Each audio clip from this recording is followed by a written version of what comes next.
Hello, welcome to Vampire Survivors. Vampire, I'm trying to figure out how I want to say it, but either way, I am here. I'm gonna play a run of this and I'm gonna see how it feels as a YouTube video. I did one of these before, but then I just never uploaded it. I also don't think it was that good though, to be fair. So, I've been playing a decent amount of this game and it feels like a good way for me to put out more content. I haven't been playing it as much lately, but I want to put basically one of the ideas I have for YouTube, and I can get into this. Let me talk about the run, and then I'll start the run because it's a lot of there's a lot of downtime basically, but also the downtime doesn't come till later. I don't know. I'll figure it out. So here's what I'm gonna do. There are 15 characters. I'm not going to play X dash in the first run, so I'm gonna pull up a random number generator. Random number generator. And we're gonna roll a number 1 to 14. I'm gonna click generate. I got number 2. I could bring it up for you, but that's a lot of effort. So we're playing Imelda. That's how I'm gonna do it for this one, and down the line we'll do something else if I do more of this. So let's begin. But what I've had this idea for, by the way, if you haven't seen this game in a while, there is a new stage, the Dairy Plant, which we will play on this map, and I'll walk you through the changes, and then I'll get into what I want to talk about, actually. How's that sound? And begin. So, first and foremost, there's a map now. If you haven't played in a while, there's also...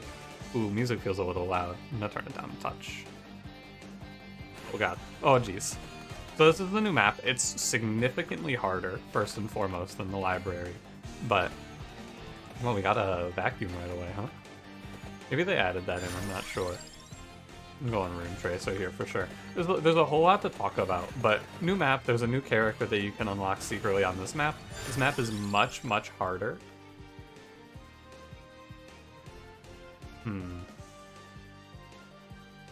I'm willing to play Axe. However, I think that this is actually not going to be too bad because of the start here. We got Rune Tracer with Imelda. Some of the upsides of this map are you don't have a cap on when you can... Let's take Crown, actually. Maybe we can get a really high level. You don't have a cap on when you can evolve a weapon. So it's like as soon as it hits level 8 and you open a chest, the weapon is evolvable, which is cool. However, I'm not... the map is still hard. You'll see when we get into it. It doesn't look that bad right now, but you'll see it. But hey, I'm down to Crown here, if you will. I think we could get some pretty cool large experience numbers out. It also is going to make the early game more viable. Basically, the reason that this one is difficult, first of all, they added projectiles to it, but the thing that makes it harder is you reach a point where you stop being able to pick up experience because you just have to keep running. That happens early, and so you get kind of starved out. It's good that we have a vacuum up there. The other thing that's hard about this is there's a lot of areas where enemies can walk through that you can't. Like, you see this? This is a wall. And so if you kind of pass around passively like I do, where I'm talking about other stuff, I'm gonna just go spinach. I could see a case for Spellbinder if I see the new weapon, but, you know. One other thing I'll show off about this map when I have a second is that there's traps. Here, check this shit out. Not these. These are the candelabradors. Or just candelabra. Braziers, whatever. These are traps. These buttons. Hold. These are traps. If you step on those buttons, you summon an enemy. And those guys don't prig around. I'm gonna go ahead and take this and just kill. It is actually challenging to win these runs, I feel. You have to have your build just right, or else you will get steamrolled starting now, actually. This is where it starts to get difficult. I'm down to go for Tome. I think Candelabrador is good, but Tome is a little better as a passive, and I'm going to hopefully upgrade all of these weapons. I mean, if I don't upgrade all of these weapons, I die. So, you know, it is what it is either way. But yeah, I've had an idea. No, sorry, one more thing I want to show you. These minecarts. They shoot off, and they actually kill stuff in their path. You also notice I turned off damage numbers because this game has a big problem with rendering with the bitrate. Song of Mana. This is the new weapon. Very good. It does also change the music, though. Anyway, I'll finish this train of thought eventually. Where was I? Oh yeah, so the idea that I've had is that I think it would be cool for me to do more. Like, if you remember a little while ago when I was playing a lot of TFT, I did that video called the like daily TFT. And the idea was just when I played my first game of TFT for the day, or like my second, I would just record it and upload it, and it would give you guys more content. Want Spellbinder for Song of Mana. I think that's a good idea. However, the problem is that I don't play TFT right now because I haven't picked up the new set yet. I basically that game that I played of daily TFT was basically one of the last ones that I had played.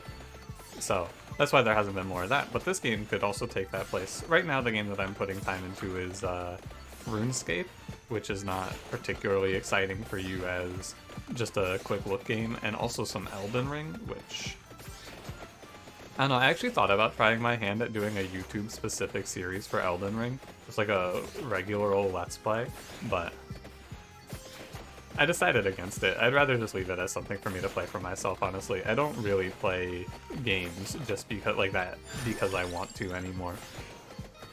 A lot lately I've just been I've played video games and I'll go, yeah, I'm gonna play this, or I'll like a game like Elden Ring is a game that I would usually just put on hold and not play for 2 years and then play when everyone else is off of it and stream it. But I decided to play it with my friends because it's fun. It's a good game if you're wondering. If you're on the fence, Elden Ring is solid. I think that at this point though you probably know if you're someone who's going to play Elden Ring or not. Song of Mana is very good. I'm gonna go ahead and take Magic Wand. I'm gonna try and get to an evolution. And the journey of 1,000 evolution steps starts slowly. But yeah, when I'm playing games like this and TFT, I'm just gonna try and do videos like that, because it's a way for me to get easy content out to you. My assessment, anyway. And the hardest part of it is making a thumbnail, but, you know. I've actually, I'm on the fence. I've thought about trying to, like, have someone make thumbnails for me, if I could set up an agreement of some sort with someone, but at the same time, I don't know. It's like, it's a lot. It's a lot that goes into making a thumbnail, I feel like, and I don't really want to put that on someone else. Obviously, I'd be paying them if I did it as well, so is it really worth it? I don't know, I could just do it myself, right? That's where I've been at with thumbnails. It's kind of weird. I guess sometimes have fun making thumbnails. Like the Darkest Dungeon 2 thumbnails, I actually really enjoy finding a cool looking still from the game and turning it into a thumbnail. I always think that's really fun and really cool to watch happen. I've walked away from that vacuum. I'm gonna actually begin making my way back. I think the secret to this level, if you've been troubled by it, is big spinach. I think the secret is you have to kind of walk around in circles. Like in the library, if you've played a lot of the library, intuitively on the library, you just kind of walk right and you kill the enemies as they spawn. But in this, the enemies are spawning typically not in front of you, but behind, or like parallel, I guess, to you is how I would put it. And when that's happening, you're not able to pick up experience from them. So you have to like kill them and then go back, basically. How far am I away? Okay, it's 5. I'm... oh, red gem. That's really nice. Not a lot of XP though. I'm just gonna grab this chest. There's a case to be made for trying to save it for an evolution, but I'd rather just keep walking. One other thing I wanted to check, I think I'm 1 tile to the left of where I want to be right now. This song actually feels a little quieter than I expected it to. I'm not gonna mess with it too much. Here's what I'm looking for. I'm just gonna grab this. I don't like staying stationary in this game and like camping anything at this stage. Interesting stuff that they've added though. The new character has a perma-stacking passive. Their passive is duration up by 1% per level, and it stacks infinitely. And Song of Mana, which is, if you haven't noticed, Song of Mana is the one that's shooting the little line. I basically just in the position like this, I just assume that you guys are kind of able to put it together. If you want me to, I can always break it down, but I don't know, I don't feel like it needs all that much breaking down. But the new character has that perma-stacking passive, which is really good with Song of Mana because it's affected by duration. It's why we took Spellbinder when normally we would not. I've been messing around with these high duration builds as a result on characters that aren't the new character. I'm not calling her by her name because I don't remember what her name is. Also, this scenario right here is a great example of what I was talking about. If you don't try to dodge in circles, you get trapped like this, where you're just permanently walking down. Unless, and I think they might have updated it. Maybe it's just luck, but it feels like there's more vacuums on this map. Like, I don't think that this could just be nonsense. I could be saying nothing, but it feels like these vacuums are being placed on this line. Like, if I see another one in that same position, right? Because it's in the same position as that one that we walked up on. I guess I take Bible. Bible's, like, really underwhelming. Like, very underwhelming, but it has a free upgrade with Spellbinder, right? So I may as well grab it. If they did put vacuums on this map, like I'm thinking they might have, this is a significantly easier level. But I don't know. I'm just gonna keep walking downwards and see if I see another one in a similar position. Was it there? I think it might just be luck. Pardon me? Excuse me. Pardon, sir. My mistake. I will be turning around. Oh, pardon, sir. I don't know what I've done. I don't know why this happens. It happened to me once when I had a run going decently well. But sometimes this green death guy just spawns and he's like, he's not a boss. I just have to dodge him for the rest of the run, I think. Is this, maybe this is for evolving your weapon early, he spawns? Candelabrador is good. But like now, if I ever stop moving, he's just gonna kill me. There is no doubt about that. I've seen him before. He is just like Red Death, but slower. He one-shots. He kills you immediately. I don't know what I've done, but now this run is going to be a little more attention required. Because usually these runs have a little bit of time where you get to brain off, hands off the keyboard as a man who is hunting me. Oh yeah, also don't look out for those guys. I mean, do look out for those guys. It's very stressful, I apologize. I'm a little concerned. Anyway, what else was I going to talk about in this episode? I don't know, I don't have a, like, big goal for, my treasure chest. There's another vacuum. I'm telling you, these spawn more. I don't have, like, a big goal or anything like that for this. I'm just gonna kind of play the game and talk. And if you want to watch me play video games and talk occasionally, cool. Oh, Axe isn't maxed. I took that like I was about to evolve Axe. Empty Tome is fine. Axe number 6. Is he just... I don't know why he happens. Can I hit him with a minecart? No, he's very immortal. I understand. This game, much like... I've played a few games like this one, though, where it is very commentary-driven. Like, Monster Train... if you watch my Monster Train series, which, assuming that you're here, you probably have, I play Monster Train... Can I kill you? Hang on, I actually need to turn damage numbers on, 1 sec. That guy is definitely not taking damage. I felt like he wasn't, but like I am sure of it now. Monster Train, when I play Monster Train, I have those intros, and I have those intros because Monster Train is not a game that has any time for me to actually talk about anything. And part of content creation, I feel, for me, is being able to talk and connect and be a person and not just the guy who plays Monster Train. But it's also challenging, right? Because Monster Train is... like, it's challenging to have something ready to talk about at all times. I've done it before with games like Neon Abyss. Did the ghost fuck off, by the way? I think he might have. I have a few other theories about that ghost. Like, maybe he goes away if you have him on screen for a certain amount of time. Like, I froze him there, so he was on screen for a little longer than normal. And then maybe he despawns. I have no idea. All I know is that he spawned on me once and then just ran me over. And I was like, hey, for what? But for what, though? Yeah, definitely a lot louder than the game. I will fix that in the next one. I'm not going to mess with the audio anymore in this one, though. I think that the original song was a little louder, and the song is quieter, but I'm not really sure. Act 7. I'm just gonna get my Doom Spiral, and we're gonna chill.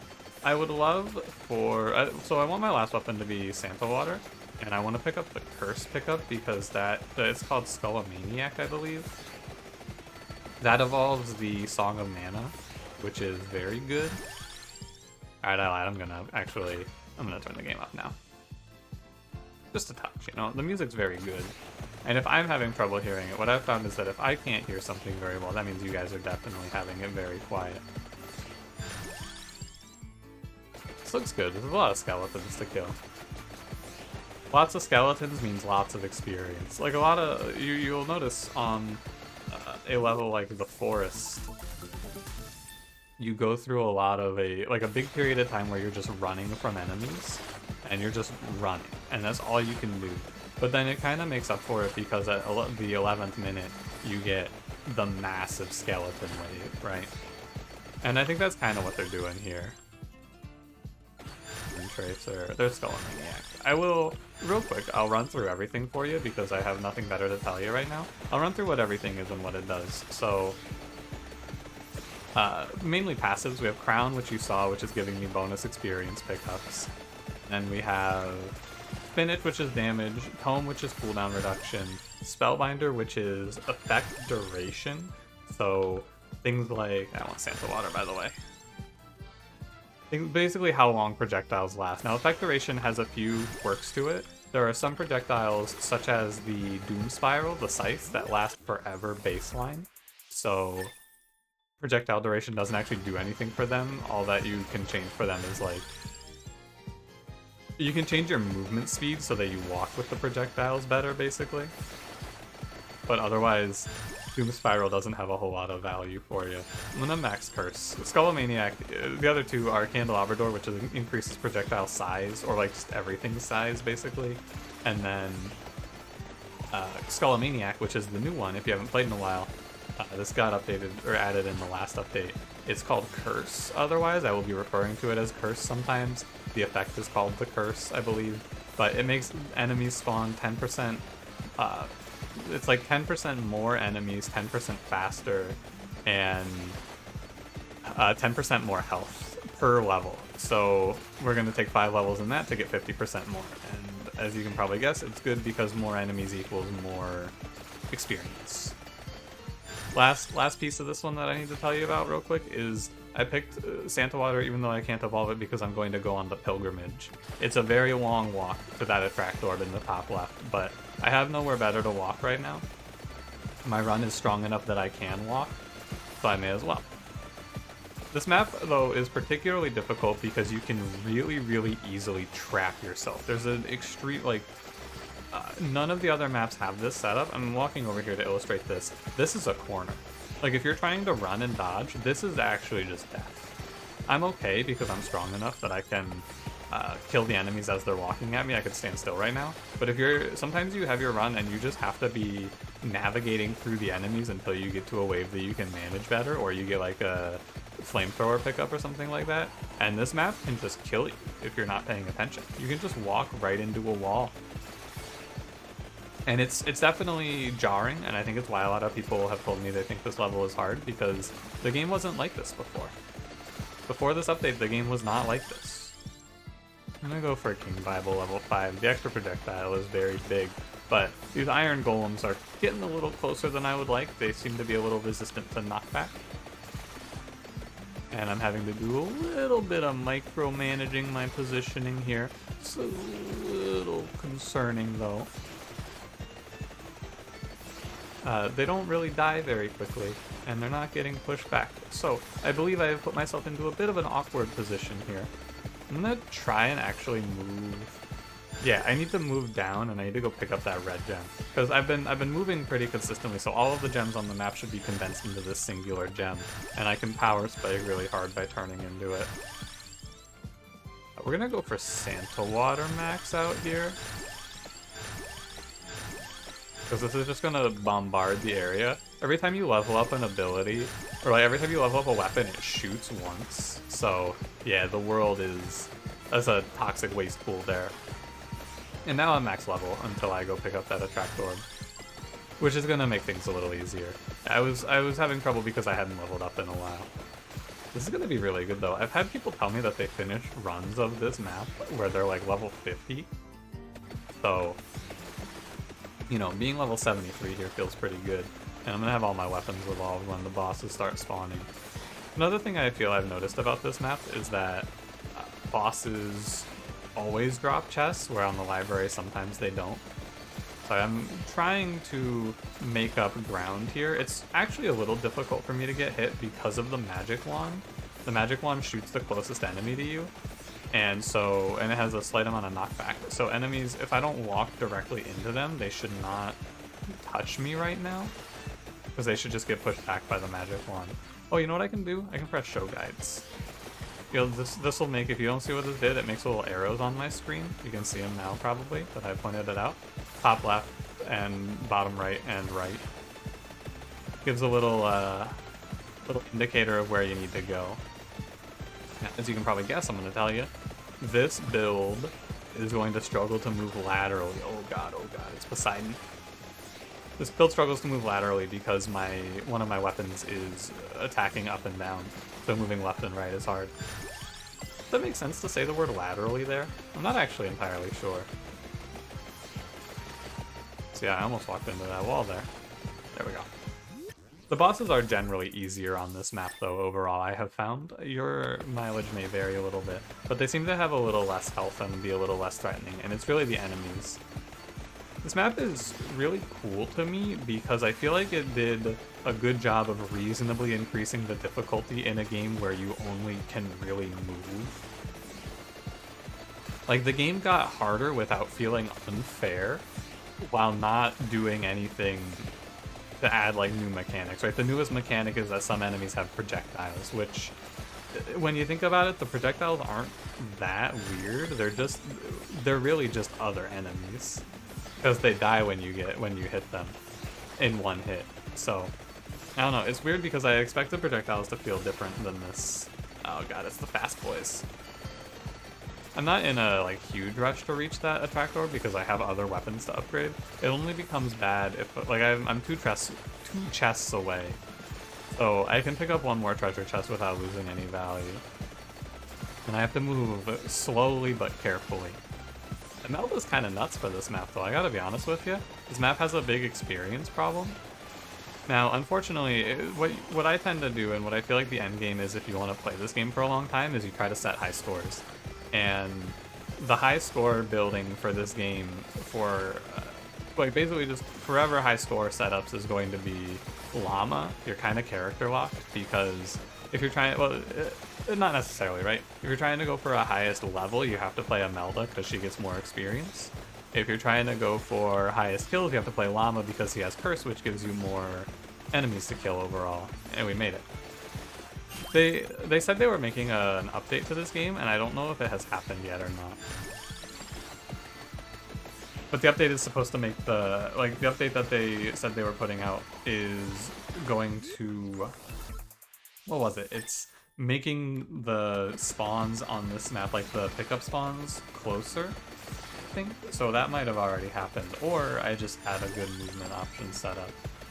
What we're gonna do now is I'm going to basically just camp out here and bullshit with you, because this run is done. This run is a victory.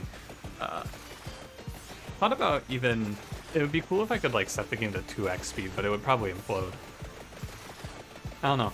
It's weird too, because there's nothing really for me to do now, and if I want to, because what I want to do here is I want to try and maximize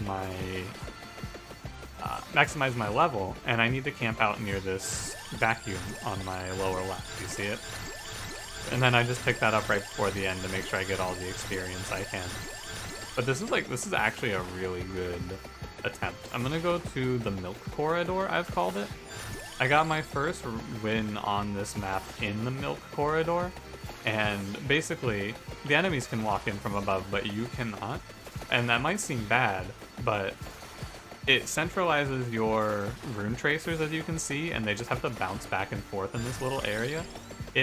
I have found particularly good if you're playing Yatta, the one with Cherry Bomb, because Cherry Bomb's biggest problem is it hits an enemy and then just bounces off in the middle of nowhere. Here, Cherry Bomb will target and shoot at an enemy that's like directly above you, but it can't reach them, so it just bounces back and forth in this little corridor and then explodes, and it hits everyone in the corridor. And you basically become immortal in this little area, I have found. This build doesn't benefit a ton from it, but at the end of the day we have Labora, so what more could you want, right? But yeah, I don't, like, this is where I think Vampire Survivors becomes weird as YouTube content, because the next, like, 10 to 15 minutes of this video is just me sitting here. I could pause it, but I think that would be awkward. Let me know what you think. Like, what do you feel if I do more daily content like this for this game? What do you think makes sense to do for it? Because I really don't know. Because the run isn't going to be hard, and I can't, like, manufacture difficulty for it. But I also can't just, like, fully AFK, because sometimes a boss is going to spawn, like, this golem man, and I have to move until he passes away. Last upgrade, by the way. Don't ask me how to pronounce this. I'll try. It's, I mean, I guess it's probably just Manaja. It changes the pattern of it, and I think it says it adds a slow. It becomes this circle. I think it looks pretty cool. It bends at the edge, right? Yeah. Yeah. No, I think it's back to what I was saying earlier. I think it's really impressive that they managed to make this game feel harder without making it feel unfair. Like, when I first played this level, I was a little frustrated with the fact that I kept walking into walls, but it's really not that bad. Because much like, if you remember, if you watch my first video, my first look, I believe in that I died because I tried to walk over a puddle on the forest, and it was actually a wall that I couldn't walk over. And very similar to that, on this level, you're just gonna have to learn, basically. I'm gonna venture out because these are plant spawns. They're like fire-breathing plant spawns, and these guys, they will not walk into me and die, so I have to walk out to them and kill them because they're stationary. But yeah, like, even the projectile enemies I think are cool because they do a good job of being enemies that make sense for this game. They're stationary targets like the plants, and they just shoot like a little orb at you. I think that a lot of times games, I'm gonna talk about a specific one here. A lot of times games, in pursuit of ever increasing the difficulty, will become annoying instead of more difficult, or feel unfair. Can you guess what game I'm going to say here? You might guess Darkest Dungeon, however that is incorrect. It's a strong guess though, because I have been vocally a little bit against Darkest Dungeon 2 lately. However, it's actually Isaac, The Binding of Isaac. That game is suffering, in my opinion, from a pretty heavy amount of bloat, and just like constantly adding in things to make the game harder. But while they do make the game harder, they also take away a little bit of the fun, in my opinion. Specifically, it's a little interesting look at design as a whole. Think about some of the new characters. Right? If you played Isaac, think about a character like, a little bit of spoilers for Repentance, but I think it's been long enough. Think about a character like Jacob and Esau. That is a character that changes how you play the game, and I think is inherently more difficult as a result, because you've been playing The Binding of Isaac in this one way for an extremely long time, and this character comes along and says, hey, you have to play the game a little differently now. And that's not inherently a bad thing, but the difficulty is harder. Like, it is just harder to control two characters at once. There's no doubt about it. You cannot argue that with me, I feel. It is harder to play the two characters and only have the resources of one and lose if either one dies, right? It's not like it's you have two characters, but if one dies, you get to keep playing, right? So with that foundational out of the way, the obvious answer may be, well, if you don't like it, just don't do it, right? And yeah, you're not wrong. I actually think that that is a reasonable answer. But what it led to was, for me anyway, and your mileage may vary on this, in The Binding of Isaac, I just quit playing Repentance because I was like, well, I got the post-it stamps with the characters I wanted to get, and I'm not gonna play these characters that I don't like. There were a few others, a few of the Tainted characters I didn't really like the gimmicks of, so I just didn't play them. And it's weird because I feel like Isaac is a game that you're supposed to thrive on completion for. Like, you're supposed to really want to complete that game. You're supposed to want to fill everything out, I feel, and like unlock everything and then call it good. At least that was my experience when I was in high school playing the game.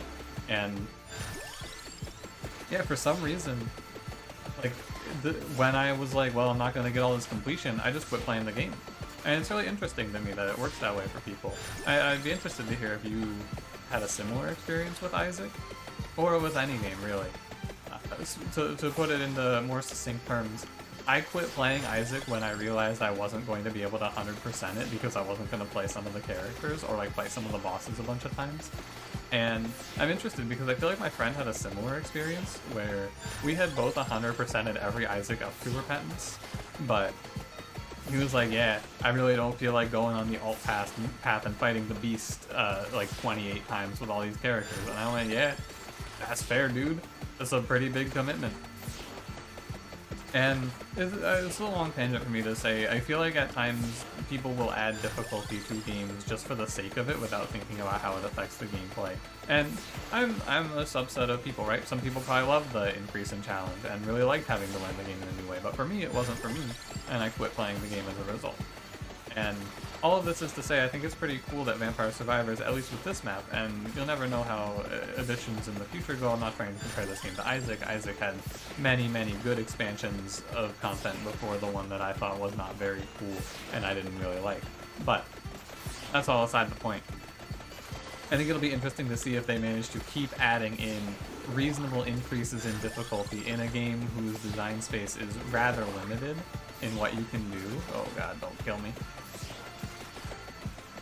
Hold. I thought they'll walk in circles and he'll die. Yeah. But this game, at the end of the day, the difficulty of the game is not very high. I've been just talking nonstop for like 6 minutes, you know? So it poses an interesting question of, can you add things that make the game feel harder? Like, where do you add difficulty to this game? I think that one thing you could do is add in like 3 really bad weapons that just do nothing. However, that's a really bad way to increase the difficulty because while the game gets harder, it doesn't get harder because you played poorly, it gets harder because you roll bad weapons, which is not a good position to put your players in. And another interesting thing here, real quick, this positioning is bad because Labora, I guess it's fine now that these birds are here and like there are enemies walking through the walls, but when those knights weren't walking through the walls, Labora was being a little wasted. Interesting to keep an eye on. Yeah, but closing out that thought, I think it is interesting to see if the developer of this game, developers, and I don't know if it's one or multiple, it'll be interesting to me to see if they are able to one-up this map, because I think this map is a great logical progression for the difficulty, while also, like, the library is an excellent map. The library is very fun, but it's very easy. It's hard to lose on the library because you snowball out of control. This map is the opposite, where the game snowballs against you, and so I'll be interested to see how they can make this feel more difficult, and the answer might be they don't want to. That's 100% okay. It's absolutely fine to not increase the difficulty of this game. I didn't want to pick that up yet. Oh well. There's another one I know. Oh, also, because of Attractor, I've actually just been picking up all of the levels passively anyway, so it doesn't actually matter too much. I'd love to pick up like a death pickup or something, but, you know. This run might also be a... I don't know what the record is for highest level on this map. I'll have to take a look. If it's... 143 is pretty good. But yeah, I'm gonna close that thought out. I think it's interesting, though, to consider. That's all. But I think that it's also reasonable for this game to increase, just like, instead of making maps that are harder, you could just add more weapons and give players a wider breadth of choice to play the game. And that's another way to increase replay value, right? really interesting. I've been thinking about this sort of stuff a lot since I've been taking these game development classes, and I'm looking to go into the field, you know? Very, very interesting how you can keep players engaged with your video game, I guess is how I would put it. And cool. I think it's cool. I'm gonna take a drink of water because I just basically talked for like 10 straight minutes. So my throat hurts a little bit. This one's coming to its logical conclusion though. Place your bets. What weapon do you think is gonna have max damage? I'm almost certain it's gonna be Rune Tracer. There's two metrics. You look at max damage and max DPS. I used to only look at DPS, but someone pointed out to me that weapons that you get later are going to have a naturally higher DPS because enemies have more health, which I thought was an interesting point. But yeah, I think it's never going to be Bible. Bible's definitely going to be the lowest, although Magic Wand might also be the lowest. I think Labora is having trouble being the highest damage because enemies aren't really making it into Labora. Let me move. Let's try moving over to the right a little bit. Maybe we can get like a center mass Labora hit. Maybe we can get a few Labora hits like right in the middle of all of these enemies. And then the knockback is why they're not dying, basically. Also, the end of this level, I am going to stand completely still because it's just nothing but these big robot bosses that take no knockback. And they kill you. Even really strong builds die to these guys, I feel. So I'm going to make sure I'm making... I'm going to remain attentive. I was going to take a drink of water, but I no longer feel I can. I would like to make this one live to the end. I don't think this is going to be any sort of like level record. Oh. Hold fast. Take the chicken. Yeah, I think this pause is actually going to kill me here. Yeah, because I don't have time to move. I wanted to sit up and try to micromanage my positioning a little bit better. But yeah, it's difficult. I have to watch where the Laboras. Yeah, I'm dead actually. I don't quite make it. That's really hard though. Like the end of that level is very difficult if your build is not perfect. And how do you make that build better? You have to switch out Bible because basically you break your weapons into survival and damage, and Wand and Bible are both survival weapons that don't do a lot of endgame damage, and you need to have really high endgame damage to kill these waves. You need like Lightning Ring or Duplicator would have helped, right? Like the enemies are too big. Big reveal, who did the most damage? It was Death Spiral. But Labora had the highest DPS. Actually, I thought Rune Tracer was going to be higher. Surprising. Anyway, thanks for watching. Let me know how you felt about this. If you have any ideas for what I could do towards the end of these runs. And yeah, thanks for watching. I'll see you in the next one. Goodbye.